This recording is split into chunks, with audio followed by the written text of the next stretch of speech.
चॅनलला सबस्क्राइब करा आणि बेल आयकॉनला प्रेस करा। इंदिरानगर पोलीस ठाणे हद्दीत काल 12 सप्टेंबर रोजी रात्री उशिरा खुनाची थरारक घटना उघडकीस आली आहे। संतोष उर्फ छोटू काळे वय 38 राहणार वसाहत क्रमांक 1 लेखानगर याचा निर्घुण खून झाल्याने परिसरात भीतीचे सावट पसरले आहे। मिळालेल्या माहितीनुसार संतोष काळे हा गुरुवारी सायंकाळी 6:30-7च्या सुमारास घरून बाहेर पडला होता। मात्र उशिरापर्यंत घरी न परतल्याने त्याच्या वडिलांनी रात्री इंदिरानगर पोलीस ठाण्यात तक्रार नोंदवली। पोलिसांनी शोध मोहीम सुरू केली असता गरवारे बस स्टॉप परिसरात तो गंभीर जखमी अवस्थेत रक्ताच्या थारोळ्यात आढळून आला।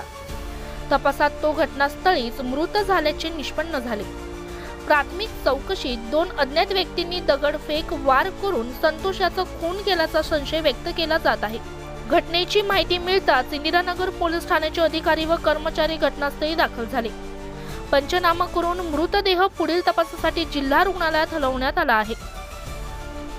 दरम्यान अज्ञात आरोपींविरुद्ध गुन्हा दाखल करण्यात आला असून पोलिसांकडून सीसीटीव्ही फुटेजसह विविध पुरावे तपासले जात आहेत। या घटनेमुळे इंदिरानगरसह संपूर्ण नाशिक शहरात खळबळ उडाली आहे।